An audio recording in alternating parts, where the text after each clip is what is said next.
O vice-presidente do Brasil, Geraldo Alckmin, afirmou durante o Fórum Paulista de Desenvolvimento que acredita que em 15 anos o PIB do Brasil pode crescer 10%. Vamos acompanhar.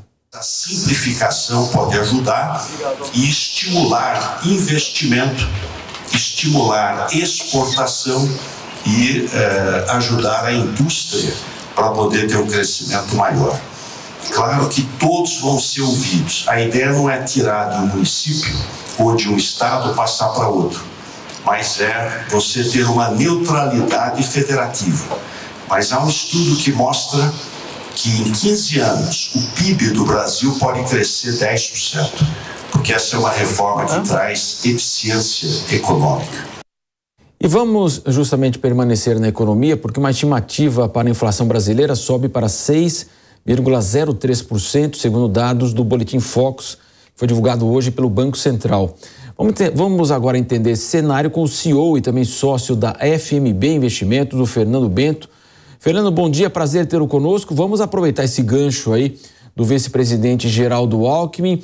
Otimismo demais ou podemos acreditar que há realismo aí nessas declarações? Muito bom dia ao senhor. Bom dia, Marcelo, tudo bem? Bom dia a todos. Olha só, né? Acho que o governo está no papel dele, sempre tem um viés de ser mais otimista. Mas o que a gente tem com relação à inflação, a semana passada foi a semana que saíram os dados de inflação, e ela veio um pouco pior do que o esperado pelo mercado, né? Nem teve uma repercussão tão grande, mas é um dado que dá um pouquinho mais de preocupação para o Banco Central.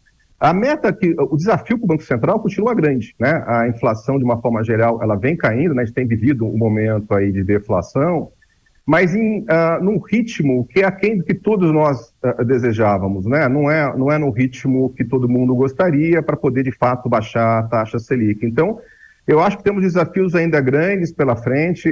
Eu acho que o ritmo de queda talvez seja um pouquinho menor e talvez comece um pouquinho à frente, infelizmente, né?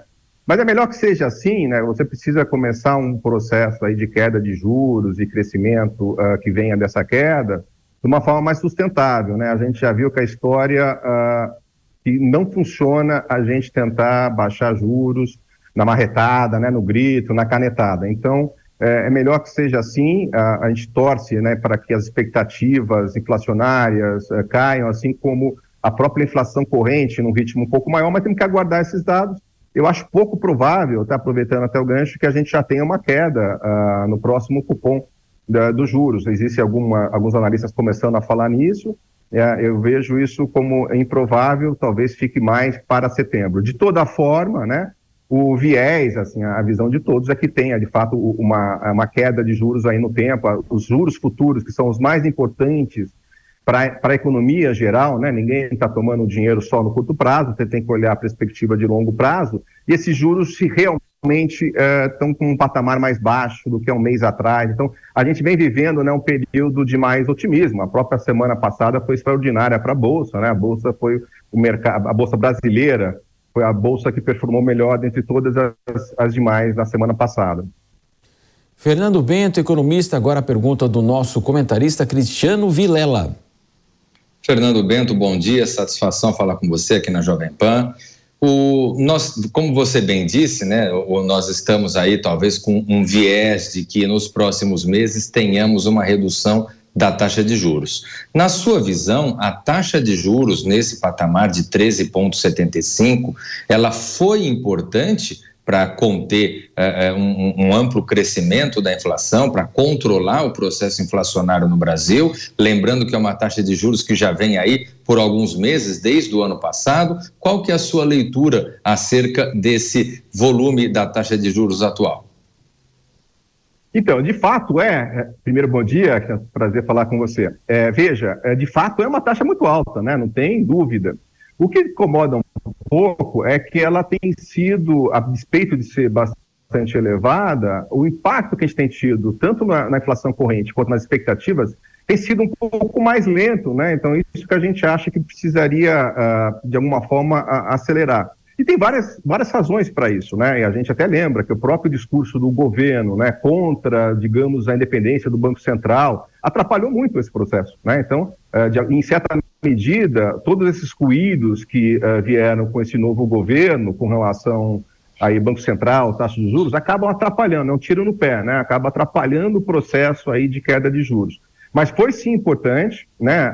A princípio o Banco Central ele não gostaria de aumentar mais os juros, de fato existe a perspectiva de queda, mas ele, em certa medida, nem tira essa possibilidade se a inflação de fato ficar aí mais consistente, tá? A gente não espera isso, mas ele, na última ata, aí deixa claro que eventualmente poderia até voltar a subir, mas não é o cenário base, não é o cenário esperado por ninguém. Então, foi importante, é uma taxa bastante elevada, né? O Brasil é um país muito complexo e a gente acaba tendo, né, esses impactos acabaram sendo, digamos assim, mais demorados, mais lentos para a redução da inflação de uma forma geral. E também tem o contexto mundial, né? Quer dizer, esse tema aqui da inflação acabou impactando o mundo como um todo, é uma consequência, inclusive, da pandemia, né? E o Brasil aí tem o mérito do Banco Central de ter iniciado mais cedo que os demais países.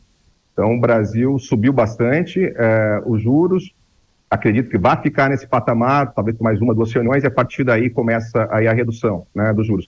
O Banco Central Europeu, por exemplo, ainda está no meio do caminho.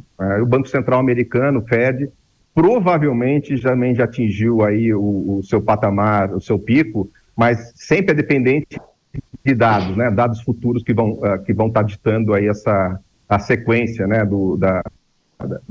das reuniões do cupom, lá fora do FONC, enfim, para poder determinar como serão os juros.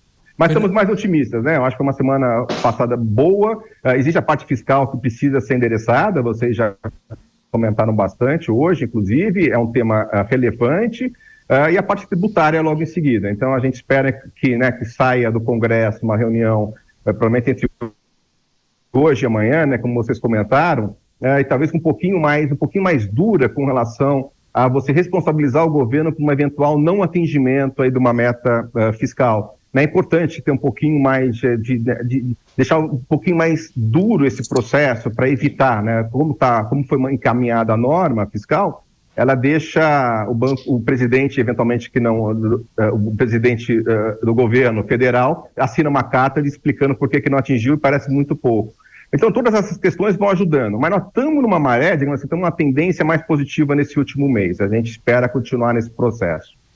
Exatamente, né, Fernando? Eu ia questionar você justamente sobre o papel do arcabouço fiscal, que pode trazer aí uma reversão de expectativas, pode trazer confiança para o governo e também que o governo se apresente mesmo para a discussão da reforma tributária, porque o ano vai passando, daqui a pouco chega junho, recesso parlamentar de julho e o ano que vem tem eleição municipal, a gente sabe que esse tema dificilmente consegue avançar. Exatamente. Então, acho que o momento é agora, né? Já está bastante maduro toda a questão do arcabouço fiscal. A expectativa que a gente tem no mercado é que ele saia um pouquinho melhor, no sentido de deixar o governo mais responsável aqui pelo atingimento da meta, né? Tendo alguma consequência, como, por exemplo, não permitir o aumento, né, do funcionalismo público caso você não tenha atingido essas metas fiscais, né, dentro do arcabouço.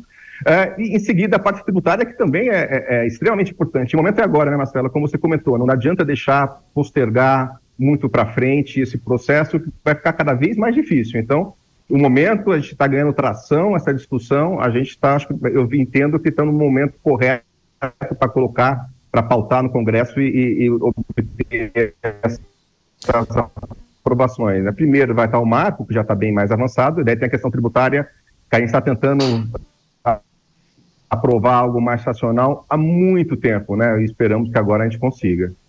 Fernando Bento, economista, foi um prazer tê-lo conosco aqui na programação da Jovem Pan. Valeu, Fernando. Obrigado, o prazer foi meu. Bom dia.